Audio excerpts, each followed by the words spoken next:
ये शुरुआत करते हैं एक और वीडियो की। जो आपकी मोस्ट क्वेश्चन श्रृंखला जो है वो चल रही थी चैप्टर वाइज, तो उनकी अपन बात करेंगे। और जो राजस्थान माध्यमिक शिक्षा बोर्ड अजमेर द्वारा वार्षिक परीक्षा 2024 के अंदर आयोजित होने वाली है, तो उस के अंदर जो महत्वपूर्ण क्वेश्चंस जो हैं वो कौन कौन से आएंगे, तो उनके बारे में आप जो हैं काफ़ी सारे वीडियो बनाए जा चुके हैं। अब ये श्रृंखला है वो अपने अंतिम रूप में चल रही है। तो अभी तक आप लोगों ने अगर पुराने वीडियो नहीं देखे हैं तो आप यूट्यूब चैनल पर विजिट करके प्लेलिस्ट में जाकर और वहाँ पर जो है मोस्ट क्वेश्चंस 2024 का जो ऑप्शन है उसमें जाकर जो पुराने वीडियो हैं उनको भी आप देख सकते हैं। ठीक है, और ये सभी वीडियो हैं वो आपके लिए महत्वपूर्ण साबित हो सकते हैं। तो बढ़ते हैं अपन अपनी इस वीडियो की ओर और जानते हैं इस वीडियो का जो टाइटल है वो क्या होगा। तो मैं राजीव कुमार स्वामी और स्वागत करता हूं मैं आपके अपने यूट्यूब चैनल जियोग्राफी फैक्ट 23 में। और आज के वीडियो का जो हमारा टाइटल है वो है अंतर्राष्ट्रीय व्यापार। ठीक है, अंतर्राष्ट्रीय व्यापार जो है हमने मानव भूगोल में भी पढ़ा था। तो बहुत सी जो क्वेश्चंस जो हैं वो आपको मानव भूगोल से ही देखने हैं और वहाँ उस वाले वीडियो में से आपके कवर हो जाएंगे। यहाँ पर वो क्वेश्चंस जो हैं वो शामिल किए गए हैं जो आपके एक जो है भारत से रिलेटेड है।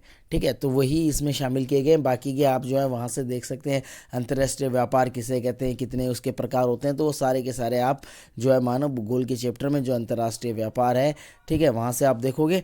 इस वीडियो के अंदर अपन वही उन्हीं क्वेश्चन के बारे में चर्चा करेंगे जो भारत के संदर्भ में है। तो आइए स्टूडेंट बढ़ते हैं हम हमारी इस वीडियो में आगे और जानते हैं कि इस चैप्टर के अंदर कौन से ऐसे क्वेश्चंस हैं या ऐसे कौन से क्वेश्चन समायोजित किए गए हैं जो वार्षिक परीक्षा 2024 के लिए जो है महत्वपूर्ण स्थान रखते हैं। तो बढ़ते हैं हमारे पहले क्वेश्चंस की ओर।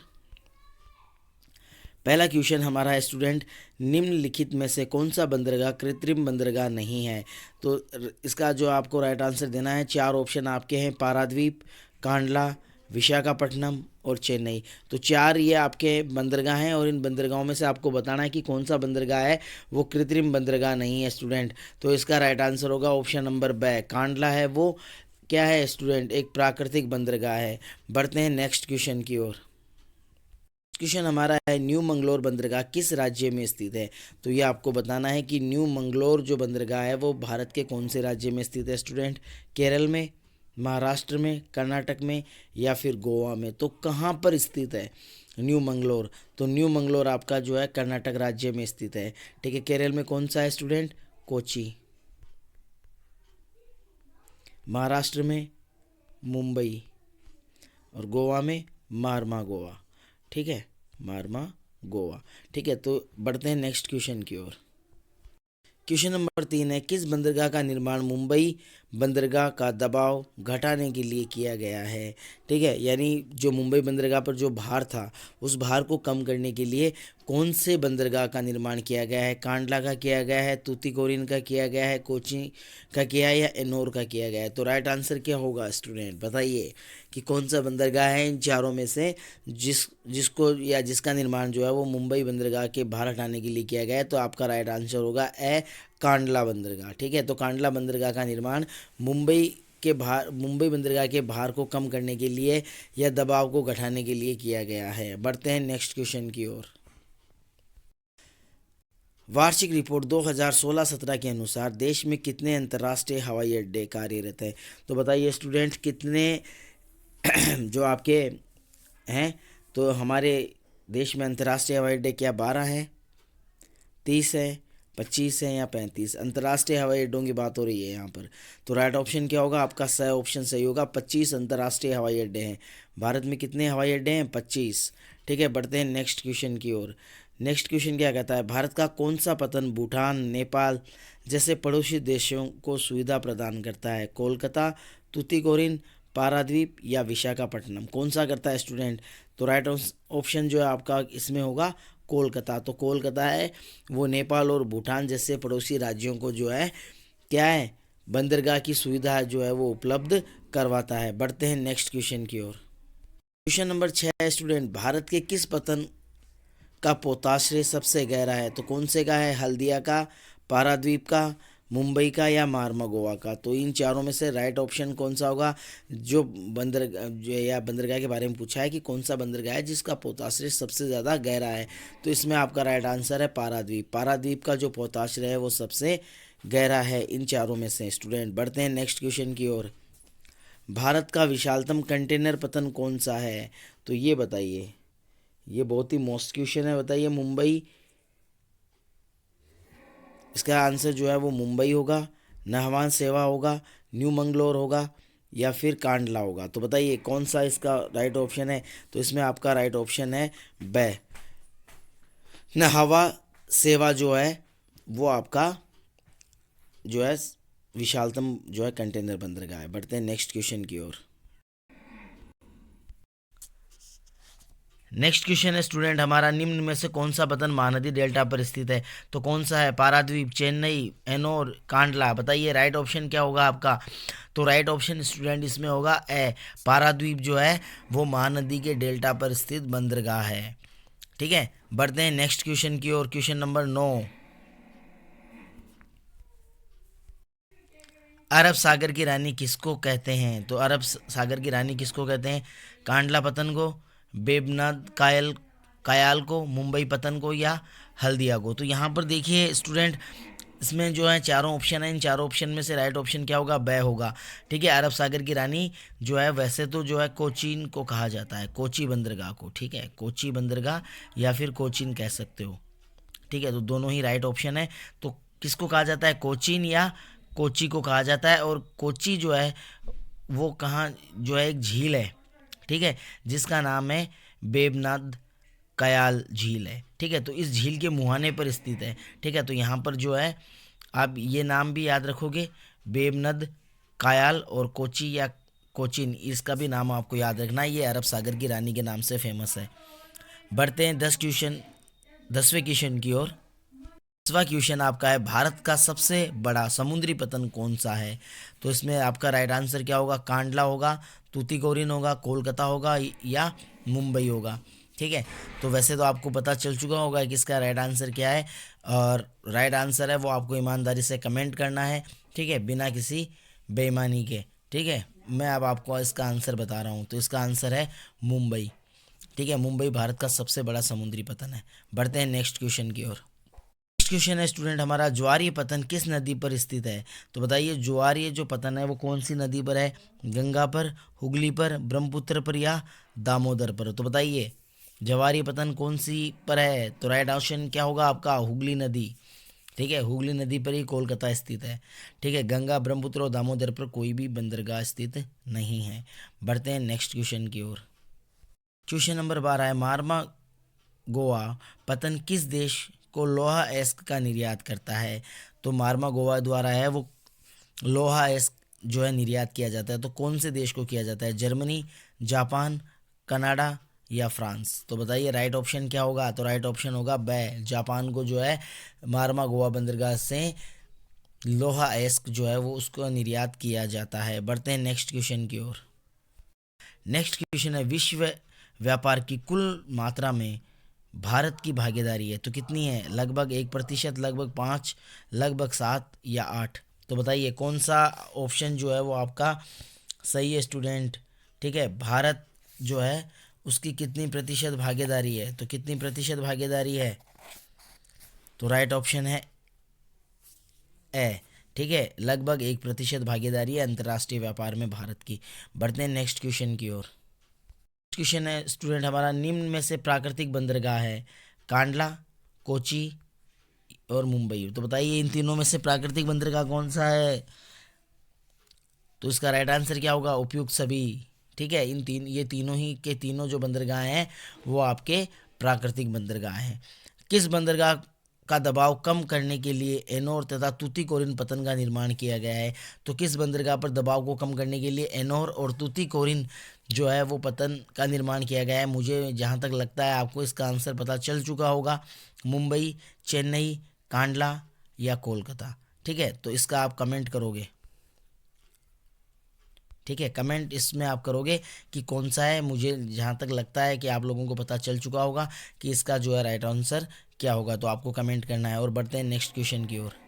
नेक्स्ट क्वेश्चन है स्टूडेंट, भारत में निर्यात में सर्वाधिक अंश किसका है? तो भारत के निर्यात में सर्वाधिक जो अंश है वो किस पदार्थ का है? ठीक है, तो वो आपको बताना है। तो इसके जो है आपके ऑप्शन इस प्रकार से हैं। पहला है कृषि एवं सामग्री उत्पाद, अयस्क एवं खनिज, पेट्रोलियम व निर्मित वस्तुएं। तो बताइए इन चारों में से कौन सा है जो भारत द्वारा सबसे ज़्यादा निर्यात किया जाता है? तो सबसे ज़्यादा जो निर्यात है वो भारत के द्वारा किया जाता है, वो आपका क्या है? बताइए स्टूडेंट, किसका सर्वाधिक करता है भारत? किसका करता है?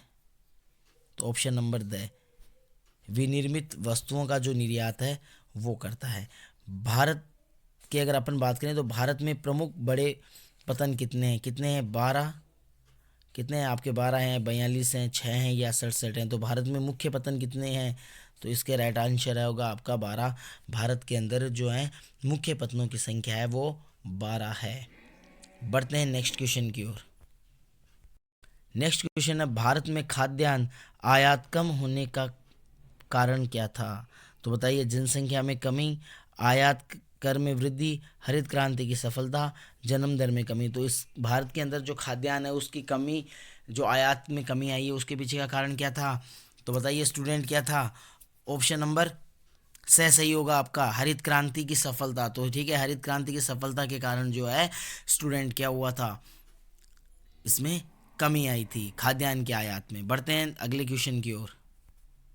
क्वेश्चन है, न्यू मंगलोर पतन से मुख्यतः किसका निर्यात किया जाता है? तो बताइए न्यू मंगलोर जो पतन है उससे मुख्यतः किसका निर्यात किया जाता है? तो बताइए स्टूडेंट, लोहा अयस्क का, तांबा, अभ्रक या कोयला। तो इन चारों में से किसका सबसे ज़्यादा आयात किया जाता है? तो इसका राइट आंसर होगा आपका लोहा अयस्क। ठीक है, ए ऑप्शन आपका बिल्कुल सही है। लोहा अयस्क जो है उसका सबसे ज़्यादा जो है निर्यात जो है वो किया जाता है इस बंदरगाह द्वारा। बढ़ते हैं नेक्स्ट क्वेश्चन की ओर।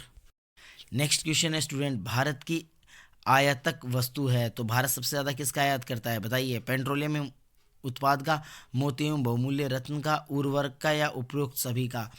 तो बताइए राइट आंसर आपका क्या होगा? तो राइट आंसर क्या होगा स्टूडेंट? तो राइट आंसर आपका होगा ऑप्शन नंबर द सही है आपका, कि भारत जो है इन सभी चीज़ों का निर्यात करता है। बढ़ते हैं नेक्स्ट क्वेश्चन की ओर। नेक्स्ट क्वेश्चन है, भारत की निर्यातक वस्तु है तो भारत किसका निर्यात करता है? कृषि एवं सामग्री उत्पादों का, अयस्क एवं खनिज का, विनिर्माण सामान का या उपरोक्त सभी का। तो बताइए किसका जो है भारत सबसे ज़्यादा निर्यात करता है? ठीक है, या निर्यातक वस्तुएं हैं भारत की। तो ऑप्शन नंबर द यहाँ भी सही होगा, उपरोक्त सभी चीज़ों का जो है भारत निर्यात है वो करता है। ठीक है, तो बढ़ते हैं नेक्स्ट क्वेश्चन की ओर। मारमा गोवा पतन किस नदी पर स्थित है? तो बताइए कौन सी नदी पर है? जुआरी, तापी, नर्मदा या यमुना। तो बताइए इनमें से राइट ऑप्शन क्या होगा? तो मारमा गोवा है वो कौन सी नदी पर है? तो राइट ऑप्शन है आपका जुआरी नदी पर। जुआरी नदी पर स्थित है मारमा गोवा पतन। बढ़ते हैं नेक्स्ट क्वेश्चन की ओर। क्वेश्चन नंबर है, चेन्नई पतन का निर्माण कब किया गया? तो बताइए चेन्नई पतन का जो निर्माण है वो कब किया गया था स्टूडेंट? ठीक है, राइट आंसर आपका क्या होगा? 1784, 1859, 1907 या 1854। तो बताइए राइट ऑप्शन क्या होगा? क्या आपको पता है कि चेन्नई बदन जो बंदरगाह है उसका निर्माण 1859 में किया गया था? ठीक है, किसके द्वारा? अंग्रेजों द्वारा, याद रखना है। ठीक है, बढ़ते हैं नेक्स्ट क्वेश्चन की ओर। नेक्स्ट क्वेश्चन है हमारा, कोलकाता पतन किस नदी पर अवस्थित है? तो कोलकाता कौन सी नदी पर है? जुआरी, हुगली, नर्मदा या तापी। तो बताइए कौन सा नदी पर है? तो अपन पहले भी इसकी चर्चा कर चुके हैं, हुगली नदी पर। ठीक है, हुगली नदी पर आपका कोलकाता बंदरगाह है वो स्थित है स्टूडेंट। बढ़ते हैं नेक्स्ट क्वेश्चन की ओर। विशाखापट्टनम बंदरगाह की विशेषता है तो कौन सी विशेषता है? भू आबद्ध बंदरगाह है, कृत्रिम बंदरगाह है, पृष्ठीय प्रदेश आंध्र प्रदेश है या उपरोक्त सभी। तो बताइए कौन सा है? तो राइट आंसर आपका होगा ऑप्शन नंबर द है। ये तीनों ही विशेषताएं वो आपके विशाखापट्टनम बंदरगाह से रिलेटेड हैं या संबंध रखती हैं। ठीक है, बढ़ते हैं नेक्स्ट क्वेश्चन की ओर। क्वेश्चन नंबर 26 है, भारत के पश्चिमी तट पर स्थित प्रमुख बंदरगाहों के नाम बताएं। ठीक है, तो भारत के जो पश्चिमी तट है उसके ऊपर मुख्य तो बंदरगाह हैं आपके कांडला, गुजरात, मुंबई, महाराष्ट्र, नहवा सेवा। ठीक है, महाराष्ट्र इसको ज्वार पतन के नाम से भी जाना जाता है। ज ठीक है, ज्वार पतन के नाम से भी जाना। मारमा गोवा, न्यू मंगलोर, कोचीन। ठीक है, तो ये पश्चिमी तट पर हैं। और पूर्वी तट की बात करें तो पूर्वी तट के ऊपर आपके कौन से होंगे स्टूडेंट? पूर्वी तट। ठीक है, तो पूर्वी तट पर कौन से हैं? कोलकाता। ठीक है, कोलकाता है। कोलकाता के बाद में हल्दिया, हल्दिया है। हल्दिया के बाद में पारादीप, पारादीप के बाद में चेन्नई और विशाखापट्टनम। तो ये आपके पूर्वी तट पर स्थित हैं, ये आपके पश्चिमी तट पर हैं। तो आप इनको जो है देख लेना। और बढ़ते हैं अपन नेक्स्ट क्वेश्चन की ओर। नेक्स्ट है अपना, अंतर्राष्ट्रीय व्यापार से अपनी हिस्सेदारी बढ़ाने हेतु भारत ने कौन से उपाय अपनाए हैं? तो भारत ने जो है अंतर्राष्ट्रीय व्यापार में अपनी हिस्सेदारी बढ़ाने के लिए क्या क्या किया है, ये जानते हैं। भारत ने आयातित उदारीकरण, आयात करों में कमी, डी लाइसेंसिंग, पेटेंट प्रक्रिया में बदलाव आदि अनुकूल उपाय अपनाए हैं। तो ये जो कुछ उपाय हैं, देखो आयात करों में जो है कमी की है, डी लाइसेंसिंग व्यवस्था शुरू की गई है, और जो पेटेंट प्रक्रिया है उसमें भी कुछ जो है सहूलियत दी गई है। तो ये जो है भारत के अंतर्राष्ट्रीय बाजार में जो है हिस्सेदारी है वो बढ़ा सकते हैं। बढ़ते हैं नेक्स्ट क्वेश्चन की ओर। क्वेश्चन नंबर 28, अंग्रेजों द्वारा भारतीय पत्तनों का उपयोग किस उद्देश्य की पूर्ति हेतु किया गया था? तो अंग्रेजों ने जो है भारतीय पत्तनों का उद्देश्य जो था उपयोग का, वो क्या था उनका? तो आइए जानते हैं। अंग्रेजों द्वारा भारतीय पत्तनों का उपयोग उनके पृष्ठ प्रदेशों के संसाधनों के अवशोषण यानी विदोहन के केंद्र के रूप में किया गया था।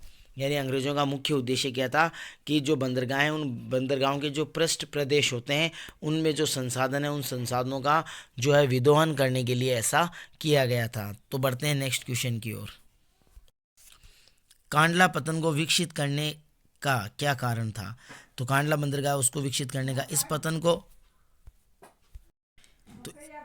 पतन जो है देश के पश्चिमी एवं उत्तर पश्चिमी भागों की ज़रूरतों को पूरा करने और मुंबई पतन के जो दबाव है कम करने के लिए जो है इसको विकसित किया गया। तो इसका मुख्य उद्देश्य यही है स्टूडेंट।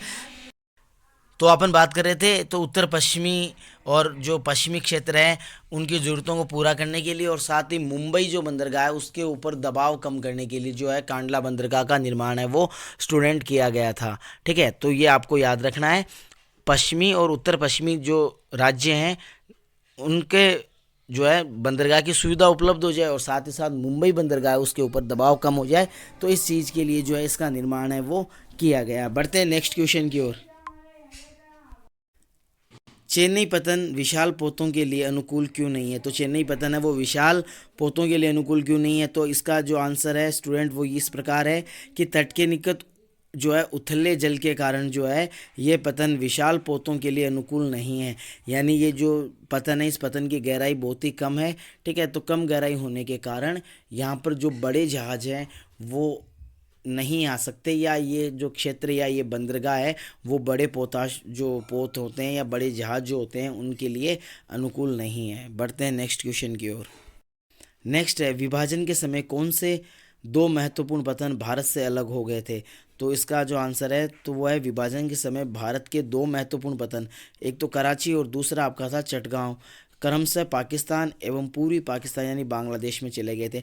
यानी जब भारत का विभाजन हुआ था तो भारत के दो प्रमुख बंदरगाह थे, एक तो था आपका कराची बंदरगाह, एक था आपका चटगांव बंदरगाह। तो ये दोनों ही बंदरगाह जो हैं वो भारत से अलग हो गए थे। तो कराची बंदरगाह की बात करें तो वो पाकिस्तान के पास चला गया, और जो चटगांव है वो बांग्लादेश के पास चला गया। ठीक है स्टूडेंट, तो ये आपको याद रखना है। दो बंदरगाह थे कराची और चटगांव, चटगांव ये दोनों अलग हो गए। कराची बंदरगाह है वो पाकिस्तान में है, और चटगांव उस समय पूर्वी पाकिस्तान में था लेकिन वर्तमान में ये बांग्लादेश में है। तो ये आपको याद रखना है। दोनों नाम याद रखने हैं, बांग्लादेश और पूर्वी पाकिस्तान दोनों एक ही हैं। ठीक है, तो आपको दोनों नाम याद रखने हैं, क्योंकि हो सकता है कि ये क्वेश्चन जो है छोटे वाले क्वेश्चंस में भी डाल दिया जाए और वहाँ पर जो है बांग्लादेश का नाम न देकर जो है पूर्वी पाकिस्तान दे दें। तो आप वहाँ पर जो आपको पूर्वी पाकिस्तान जो है वो आपको सही करना रहेगा। यानी बांग्लादेश को पहले पूर्वी पाकिस्तान के नाम से ही जाना जाता था, 1971 के बाद जो है इसे बांग्लादेश के नाम से जाने लगा है। तो बढ़ते हैं नेक्स्ट क्वेश्चन की ओर। क्वेश्चन हमारा स्टूडेंट, विश्व व्यापार की कुल मात्रा में भारत की भागीदारी कितनी है? तो इसके बारे में अपन पहले ही चर्चा कर चुके हैं। तो भारत विश्व व्यापार में कुल मात्रा में भारत की जो भागीदारी है वो केवल 1% है। ठीक है, 1% है, तो इसके बारे में हम पहले पढ़ चुके हैं। ठीक है, तो बढ़ते हैं नेक्स्ट की ओर। भारत में किन्हीं 3 प्राकृतिक बंदरगाहों के नाम बताओ। तो प्राकृतिक बंदरगाह कौन कौन से हैं? कांडला, मुंबई, कोच्चि, पतन। ठीक है, ये तीनों ही पतन जो हैं आपके प्राकृतिक बंदरगाहों की श्रेणी में आते हैं। बढ़ते हैं नेक्स्ट क्वेश्चन की ओर। अंग्रेजों द्वारा विकसित 2 पत्तनों के नाम बताओ। तो अंग्रेजों द्वारा जो, वैसे तो भारत के अधिकांश बंदरगाह हैं उनका निर्माण अंग्रेजों द्वारा ही किया गया था या विकास उनके द्वारा ही किया गया था, लेकिन यहाँ पर 2 का नाम पूछा है तो आप यहाँ बता सकते हो मुंबई और कोलकाता। ठीक है, तो इन दोनों ही बंदरगाहों का विकास जो है अंग्रेजों ने किया था। किन्हीं 3 अनुशंसित पत्तनों के नाम बताओ। तो इसमें अनुशंसित है, पहला है जवाहरलाल नेहरू पतन। ठीक है, जिसको नाहवा से भी कहा जाता है, हल्दिया और एनोर पतन। तो ये सभी जो हैं आपके अनुशासी पतन के रूप में जाने जाते हैं। बढ़ते हैं नेक्स्ट क्वेश्चन की ओर। चेन्नई पतन के दबाव को कम करने के लिए कौन से पतन का विकास किया गया है? तो कौन से पतनों का विकास किया गया है चेन्नई बंदरगाह जो है उसके? तो ये क्वेश्चन अपन पहले पढ़ चुके हैं। एनोर पतन और तूतीकोरन पतन है जिनका निर्माण जो है चेन्नई बंदरगाह के ऊपर दबाव कम करने के लिए जो है इनका निर्माण किया गया था स्टूडेंट। बढ़ते हैं नेक्स्ट क्वेश्चन की ओर। भारत में अन्य देशों से आयात की जाने वाली महत्वपूर्ण जो 2 वस्तुएं हैं उनके नाम लिखें। तो भारत की सबसे ज़्यादा आयातित हैं तो वो आपका पेट्रोलियम पदार्थ है और मोती और बहुमूल्य रत्न हैं। ठीक है, तो ये आपका जो ये क्वेश्चन भी अपन पहले पढ़ चुके हैं। बढ़ते हैं नेक्स्ट क्वेश्चन की ओर स्टूडेंट। भारत से निर्यात की जाने वाली 2 महत्वपूर्ण जो है वस्तुएं। तो पहला है इंजीनियरिंग का सामान, दूसरा है मणि रत्न एवं आभूषण। तो इनका सबसे ज़्यादा जो है निर्यात किया जाता है। और भी निर्यातक वस्तुएं, आप किसी और के भी नाम यहाँ पर लिख सकते हो स्टूडेंट। तो नेक्स्ट अपन बात करते हैं किन्हीं 2 राज्यों के नाम बताएं जहाँ 2-2 पतन है। तो कोई 2 राज्य ऐसे बताने हैं जहाँ पर 2-2 पतन है। तो वैसे तो देखो भारत के अंदर जो है ऐसे 3 राज्य हैं, ठीक है, जहाँ पर 2 पतन है, लेकिन यहाँ पर जो है आंसर में है वो 2 ये हैं। पहला है पश्चिमी बंगाल। पश्चिमी बंगाल में कोलकाता और हल्दिया पतन है। ठीक है, और उसके बाद में आता है चेन्नई, जहाँ पर तमिलनाडु, जहाँ पर चेन्नई और तूतीकोरिन है। इसके अलावा महाराष्ट्र भी है स्टूडेंट। ठीक है, महाराष्ट्र में कौन से हैं? मुंबई और जवाहर पतन। ठीक है, तो ये आपको याद रखना है स्टूडेंट। बढ़ते हैं क्वेश्चन नंबर 40 की ओर। क्वेश्चन नंबर 40 है, भारत के आयात में किन वस्तुओं की वृद्धि हुई है? तो भारत के आयात में मुख्यतः उर्वरक, मशीनरी, पेट्रोलियम उत्पाद, लोह धातुएं, रसायन आदि की वृद्धि हुई है। तो यानी भारत जो है उसके आयात में जो है लगातार उर्वरक है, मशीनें हैं, पेट्रोल है या पेट्रोल से रिलेटेड उत्पाद है, या जो है लोहा धातु है या रसायन है, तो इनका बहुत ज़्यादा जो है आयात भारत में बढ़ा है, क्योंकि भारत के अंदर जो है जनसंख्या ज़्यादा होने की वजह से इनकी मांग है वो ज़्यादा हो रही है। ठीक है, और इसके लिए भारत को जो है बाहर से जो है इन चीज़ों को ज़्यादा आयात करना पड़ रहा है। पत्तनों के पृष्ठ प्रदेशों को स्पष्ट कीजिए। तो पत्तनों के पृष्ठ प्रदेश क्या होते हैं? तो देखो, पृष्ठ प्रदेश किसी बंदरगाह की भूमि की ओर विस्तृत वह भाग है जिसमें निर्यात की जाने वाली वस्तुओं का संग्रहण किया जाता है। यानी बंदरगाह के पीछे जो भूमि होती है, ठीक है, या जो क्षेत्र होता है, वो क्षेत्र ही मोस्टली उसका पृष्ठ प्रदेश कहलाता है। क्यों? क्योंकि यहाँ से जो है उस बंदरगाह से निर्यात की जाने वाली वस्तुएं हैं वो उसी क्षेत्रों से आती हैं, और आयात की जाने वाली वस्तुओं का वितरण होता है। और जो आयात होता है बंदरगाह के ऊपर, तो वहाँ से उन वस्तुओं को सभी जगहों पर, यानी उस पृष्ठ प्रदेश के अंदर, यानी उस प्रदेश के अंदर जो बंदरगाह के पीछे है, ठीक है, वहाँ पर भेजा जाता है। इस प्रकार पृष्ठ प्रदेश वह क्षेत्र हैं जो बंदरगाह को आयात व निर्यात के लिए मूलभूत सुविधाएं वो उपलब्ध करवाते हैं। ठीक है, तो पृष्ठ प्रदेश हैं वो आपको जो है, या जो बंदरगाह होते हैं उनको आयात निर्यात की सुविधा उपलब्ध करवाते हैं। ठीक है स्टूडेंट, तो यहाँ पर पृष्ठ प्रदेश जो है वो आपका क्लियर हो गया है। बढ़ते हैं अपन नेक्स्ट क्वेश्चन की ओर। नेक्स्ट क्वेश्चन है, कांडला पतन की अवस्थिति, विकास का कारण, उपयोगिता का वर्णन कीजिए। तो कांडला बंदरगाह की अवस्थिति और उसके विकास के कारण और उसकी उपयोगिता, उसका वर्णन करते हैं। तो आइए जानते हैं क्या है कांडला पतन की अवस्थिति। कहाँ, यानी वो कहाँ स्थापित है? तो ये कहाँ स्थापित है? कच्छ की खाड़ी के मुहाने पर स्थापित है। ठीक है, गुजरात राज्य में कच्छ की खाड़ी जो है उसके मुहाने पर स्थित है आपका कांडला बंदरगाह। ठीक है स्टूडेंट, बढ़ते हैं दूसरे पॉइंट की तरफ।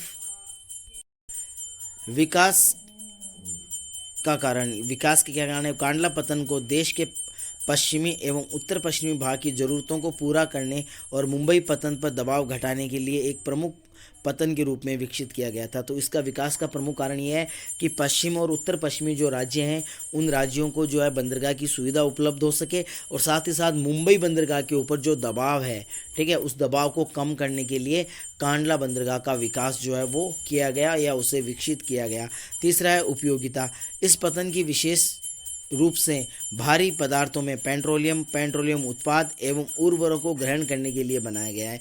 तो इसकी उपयोगिता है कि इस बंदरगाह को जो है भारी मात्रा में पेट्रोल और पेट्रोलियम उत्पाद तथा जो उर्वरक है उनको ग्रहण करने के लिए इसकी स्थापना की गई है। तो इस प्रकार से आपके तीनों पॉइंट हैं वो कांडला बंदरगाह से रिलेटेड है, तो आपको याद रखने हैं। यहाँ पर मैं आपको बता दूं कि आप मुंबई बंदरगाह जो है उसकी भी विशेषताएं आप जो है देखना, वो भी एक जो है मोस्ट हो जाती हैं। नेक्स्ट है भारत के आयात और निर्यात के मूल्य में अंतर बढ़ा, उसके कारण क्या है।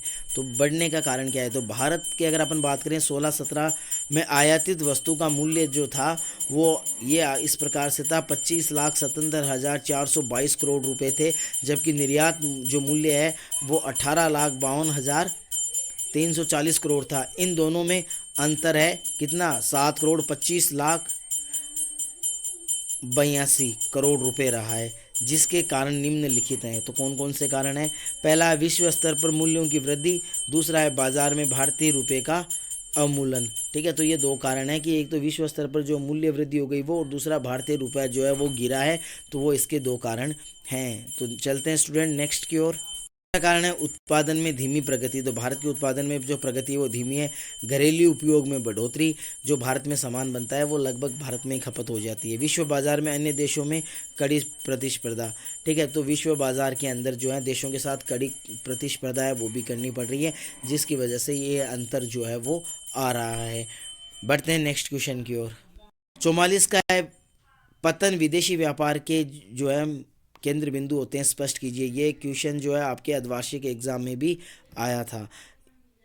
क्या होता है पतन, विशेषतः व्यापार के प्रवेश द्वार हैं।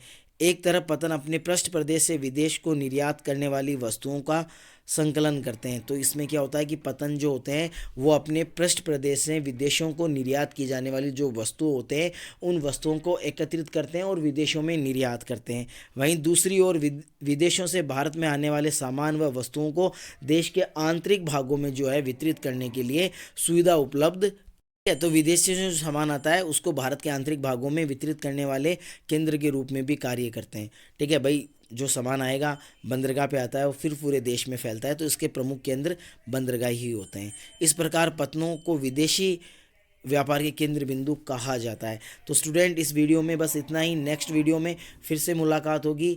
हमारा जो अंतिम जो है चैप्टर बचा है उससे संबंधित वीडियो से, तो उसकी अपन चर्चा करेंगे। ठीक है, और जो है इसके बाद में हम जो है आपके जो है जो मैप वगैरह हैं जैसे भारत का और विश्व का मानचित्र प्रणाली है उनके बारे में भी वीडियो बनाएंगे। इस वीडियो में बस इतना ही है।